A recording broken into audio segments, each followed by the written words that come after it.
So this is a continuation of session 1. So here we'll be discussing the history of wireless communications. So if we see, actually wireless communication started from ancient time onwards. People were using light and smoke for communications. So they use these as some signals, mainly uh, to represent to other person that there is some danger or somebody is coming to attack, or for transmitting some limited information like code signals, like different type of light may represent some kind of information. And lights and flags were also extensively used in the older days for by navy, by the people who used to travel through sea and ocean. So in today's world also, a sailor should know some flag symbols, because if all the wireless communication, if all the technology fails, then its only means of communication is uh, through flags. So the sailor should be aware of some minimum flag signals.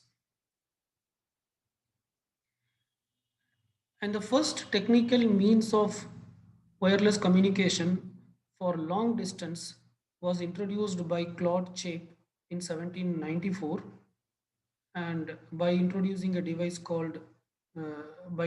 the concept called optical telegraph. So basically it is a telegraph which transmits information from for long over a long distance using lights.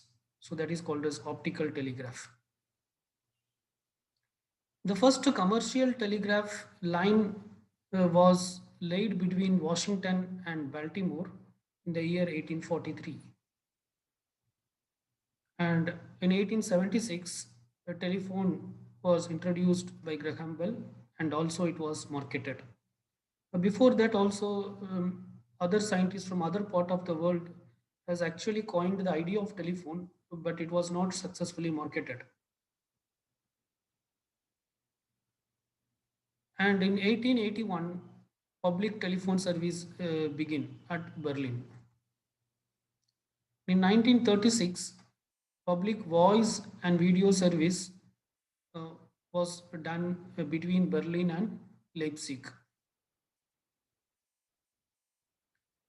The problem with the optical transmission is it get disturbed with even a small obstacle. So even if there is a small obstacle, the optical communication get disturbed a lot, and the message may get tampered.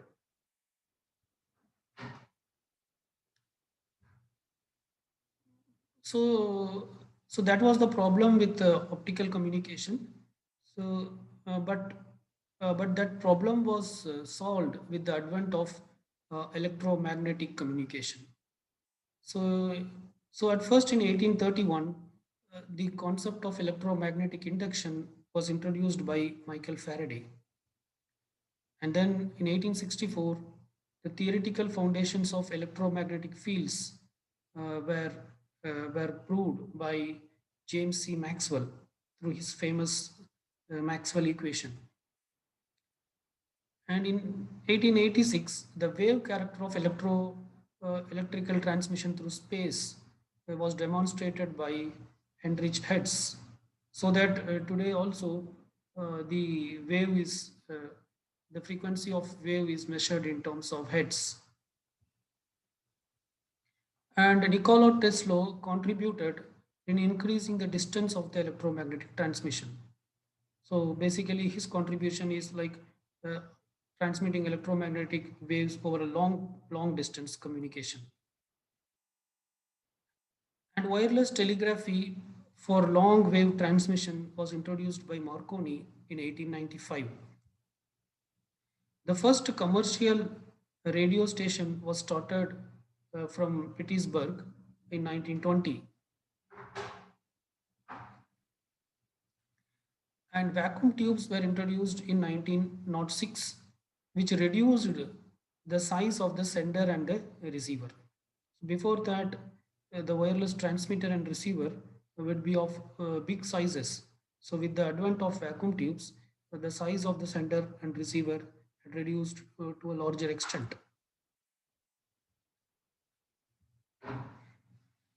And first telephone in train was introduced in 1926 between Berlin and Hamburg line. And George Frost, he's an 18-year-old boy. He integrated radio into Ford car in 1922, and then and then integrating radio to the car was commercialized in 1927.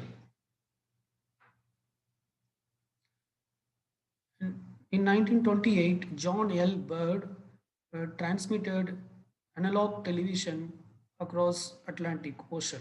That is, he transmitted TV from television from one country to another country. So since then, since 1928, all wireless communication, it used amplitude modulation. But the problem with amplitude modulation is it provides poor quality, and also it creates interference. It provides poor quality, and also it creates some interference. The concept of frequency modulation was introduced in the year 1933 by Edwin H. Armstrong. So after that, radio communication was available in two frequencies, in amplitude frequency and also uh, in amplitude modulation techniques, and also using frequency modulation technique. So generally, frequency modulation provides better performance than amplitude modulation. In Germany, in 1958, a network called ANETS was introduced for mobile communication. And this network uh, provides a carrier frequency of 160 megahertz. And here the connection setup should be initiated from the mobile station. That is, there will be mobile station, and also there will be base stations. But the connection setup should be initiated only from the mobile station, and it won't support and it doesn't support the concept of handover. That is, the mobile station is always connected with one base station. If there is any problem with that base station, this mobile station cannot switch over to some other base station. In 1971, the coverage provided by ANETs was 80%, and it supported up to 11,000 customers. In 1972, in Germany, an advanced network of ANETs, which is called as BNETs, was introduced, which also operated at a carrier frequency of 160 megahertz. But where ANETs, the communication should be initiated from the mobile end, whereas in BNETs, the communication can also be set up from the fixed network side. So it can be either set up from the mobile end or from the fixed network end also. If the communication is initiated from the fixed network end, then the fixed network should know the location of the mobile receiver. By 1979, BNETs was having uh, around 13,000 customers. So during the same period, that is during 1970s, so ANETs, BNETs, all these were introduced in Germany. So during the same period, during 1970s, in other North European countries, they were following a technology for wireless communication, and that technology is called as Nordic mobile telephone. Nordic mobile telephone, and which is an analog based technology. It operated at a carrier frequency of 450 megahertz. So by early 1980s, the European countries, the different parts of European countries, they used different mobile phone standards according to the locality, whatever the respective engineers or the scientists developed. So different areas in Europe, they started using different mobile phone standards, and all these different standards were incompatible. That is one standard will not work with another standard. Okay, so what Europe thought in the sense in 1982, they proposed a pan-Europe plan to standardize the mobile phones, such a way that the user can travel across Europe anywhere, and it should be supporting roaming. And this standard uh, was proposed to work at a frequency of 900 megahertz, and it would be supporting both digital voice and data. And in 1982, as a result of integrating all incompatible mobile phone standards around Europe, and to provide a common standard for Europeans, so that any citizens of European can travel across Europe, and they will be having the feature of roaming with digital voice and data. So as a result of this plan, Europe proposed the concept called GSM, which is originally called as Group Special Mobile. So, but today GSM is called as Global System for Mobile Communication. So initially that is started only for uh, only to group different incompatible mobile phone standards within Europe, and to follow one common standard.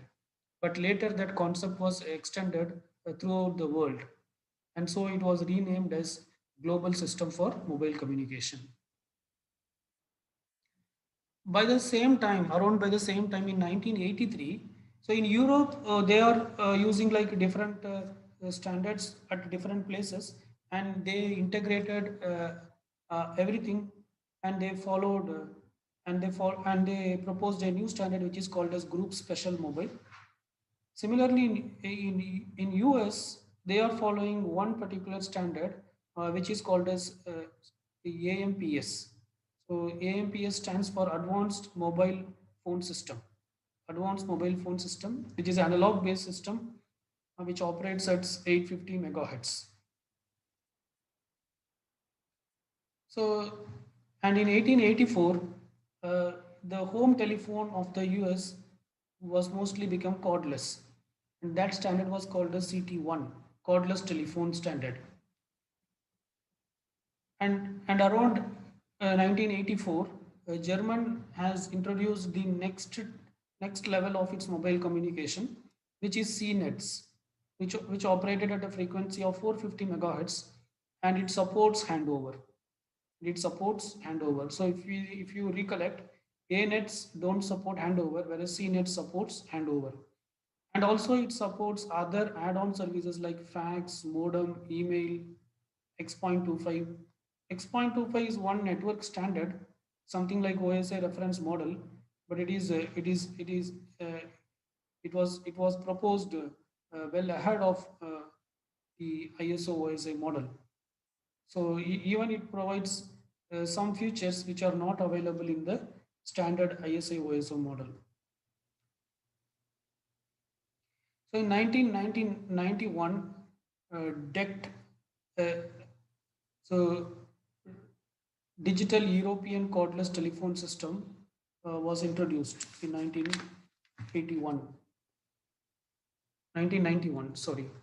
And in 1991, so the DECT was operating at a frequency of 1880 to 1900 megahertz, with a range of 100 to 500 meter range.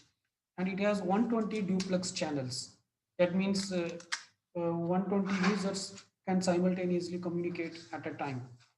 And it supports a data rate of 1.2 megabits per second.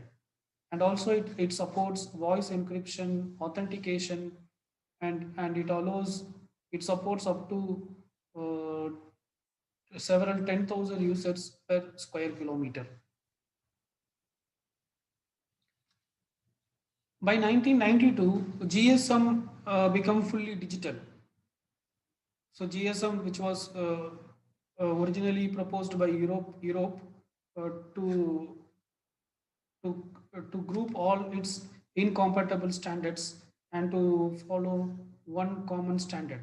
So GSM by 1992 it became fully digital and it operated at a frequency of 900 megahertz and it had 124 channels and it has features like automatic location detection, handover, roaming within Europe, and but now GSM is worldwide available in more than 200 countries with a data rate of 9.6 kilobits per second. So it also supports other services like voice, fax, email. And in 1994, Germany introduced its next version of mobile phone systems, which is eNets, and it operated at a frequency of 1800 megahertz, and this is compatible with a GSM. And by 1997, eNets provides 98 percentage coverage of the population in Germany. And in 1996, Hyperland, High Performance Radio Local Area Network was introduced, and ETSI. It was introduced by ETSI, European Telecommunication Standards Institute, and also wireless ATM networks is was set up, which can work at a speed of 155 megabits per second. And in 1997, the wireless LAN concept was introduced, which is IEEE 802.11. So this is the today's Wi-Fi. So we are calling Wi-Fi. So Wi-Fi standard name is IEEE 802.11, and it operates at the frequency of 2.4 to 2.5 gigahertz, and also it supports infrared communication, and it provides a data rate of 2 megabits per second. So, and once the standard was introduced, many products were started available on this particular standard. That is IEEE 802.11 or Wi-Fi standard. In 1998, many new uh, mobile-based systems were introduced. The specification of GSM was was uh, was introduced, which is a successor of UMTS. UMTS stands for Universal Mobile Telecommunication System. So European proposed something called IMT 2000. Okay, IMT stands for International Mobile Telecommunication. That is, in 2000, Europe proposed an idea that all the by that time different parts of the country were using different countries of the world were using different mobile standards, and these mobile standards were not compatible with each other.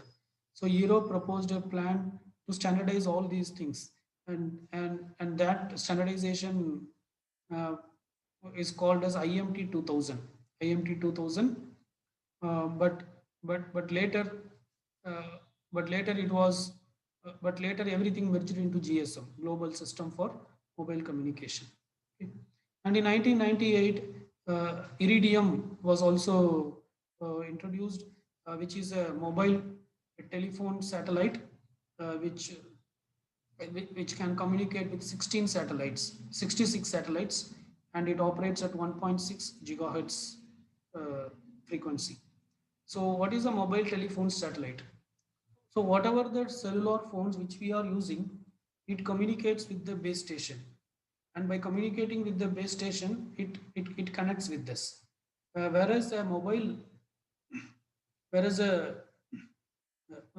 whereas a satellite based uh, mobile system, what it does in the sense, it won't communicate with the base station, rather it will communicate with the satellite. By communicating with the satellite, it communicates with the other person. Okay. So that so it can communicate actually throughout the world uh, without any uh, without any boundaries. And in 1999, the standardization of additional wireless LANs like uh, an extension of IEEE 802.11, which is 802.11b, was introduced, which operates at a frequency of 2.4 to 2.5 gigahertz, and it supports a data rate of 11 bits per second. And Bluetooths were introduced, which is used to form a small ad hoc network, which is called as piconets, which supports up to 8 devices, and it operated at a speed of 2.4 gigahertz. It operated at the frequency of 2.4 gigahertz with a data transfer rate of less than 1 megabits per second. And the decision about IMT 2000 was made several. So, as a part of IMT, several IMT's international mobile telecommunication, that is, several standards were brought together and it was standardized. Like it includes UMTS, Universal Mobile Telecommunication System, CDMA, DECT, and and also in 1999 WAP was started. So WAP is wireless application protocol, which is started at Japan. So they created a protocol called wireless application protocol for mobile device communication. And also they introduced something called iMode, which is a mobile internet service, which is popular in Japan. So actually, IMT 2000, it includes all these technologies. So if you see UMTS, CDMA stands for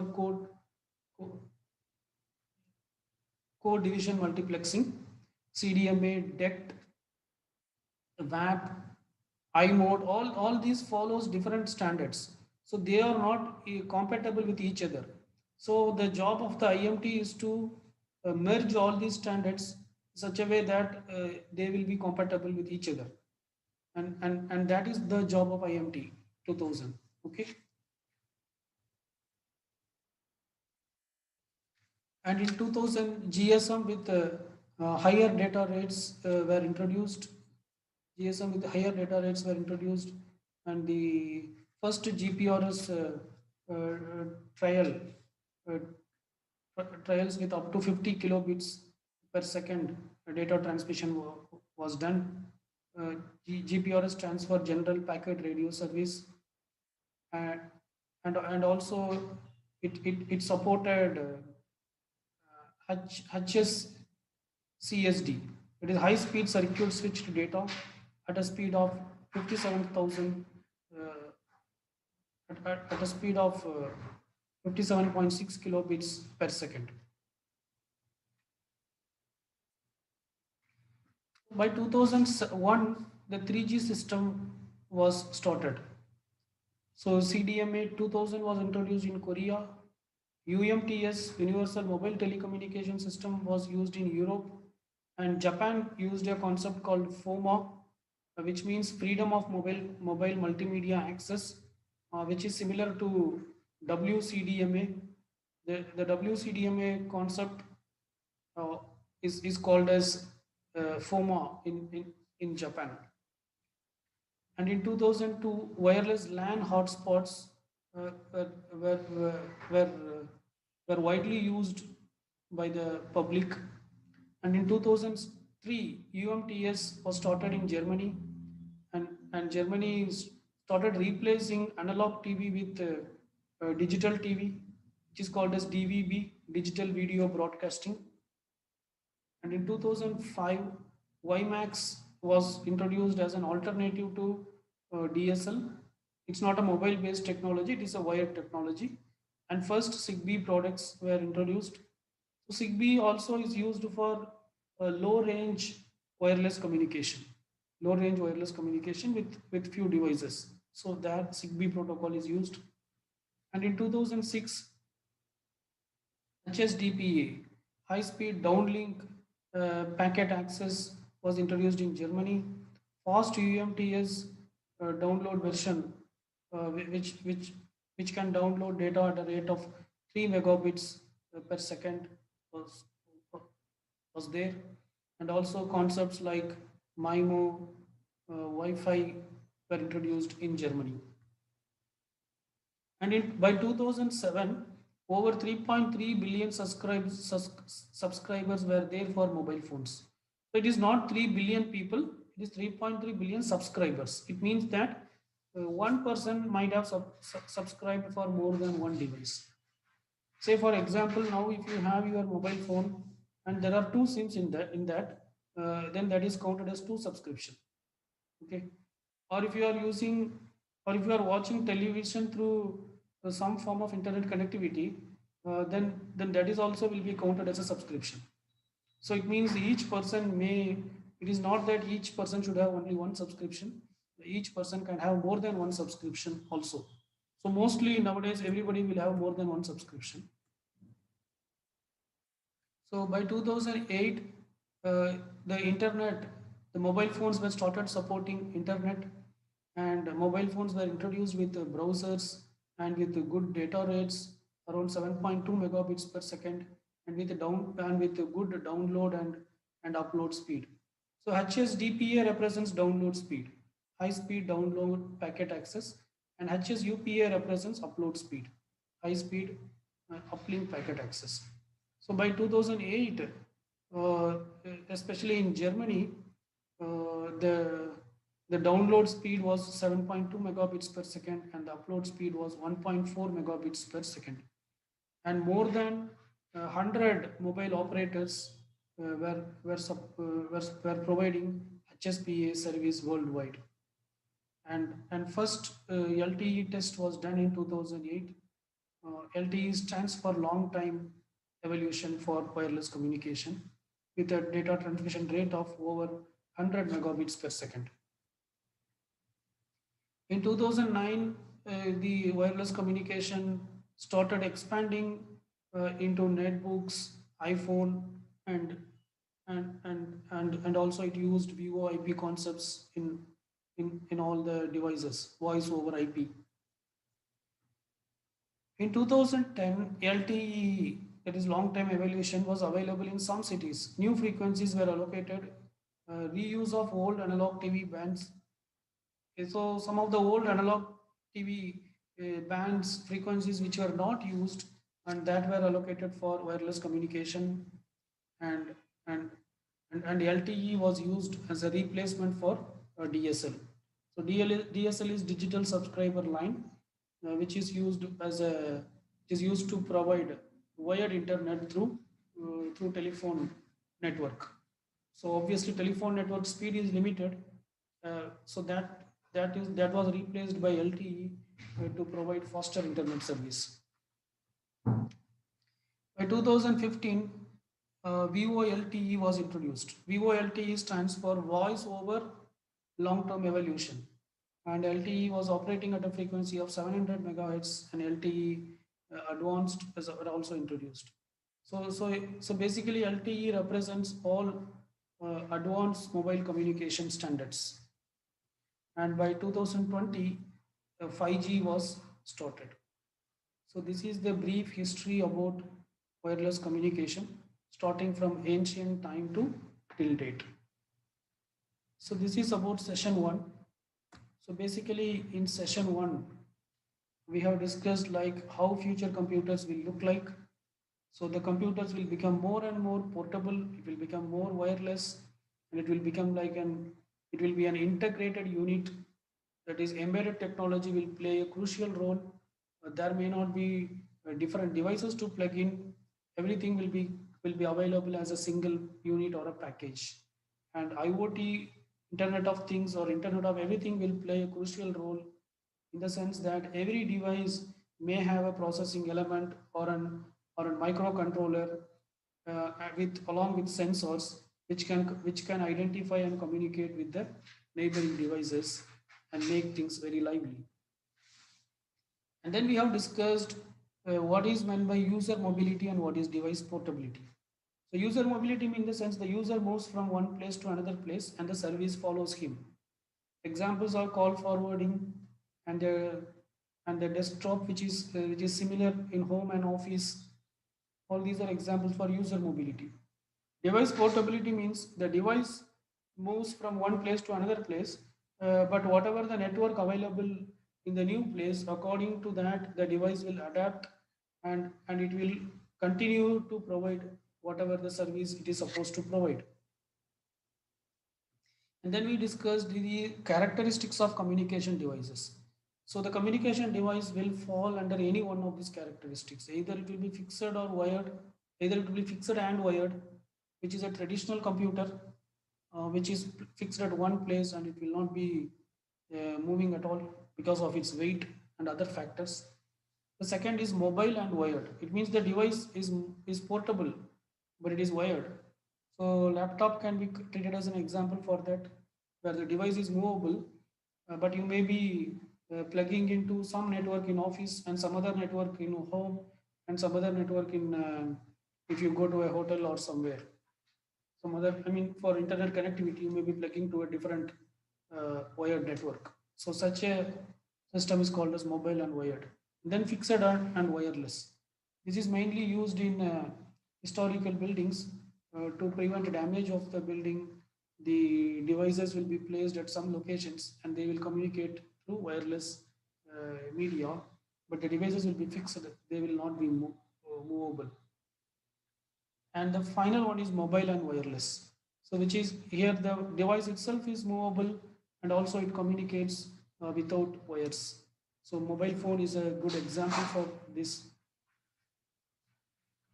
And then we have discussed several applications for mobile communications. We have discussed the applications under several headings, like how mobile communication is used for in vehicles, in vehicle to vehicle communication, like identifying the traffic, identifying the accident, or VANET, and so on and so forth. And in emergencies, if a patient is being taken to the hospital through if a patient is being carried to a hospital through the ambulance, and if the ambulance is supported with a high-speed wireless network, how it can communicate the patient data to the hospital so that the required expertise can be arranged in the hospital. And we have discussed the applications in business and infotainment, and several other applications also we have discussed. And finally, we have discussed the history of wireless communication starting from ancient time to till date. Okay, so that's it about session one. So let us stop here. Thank you.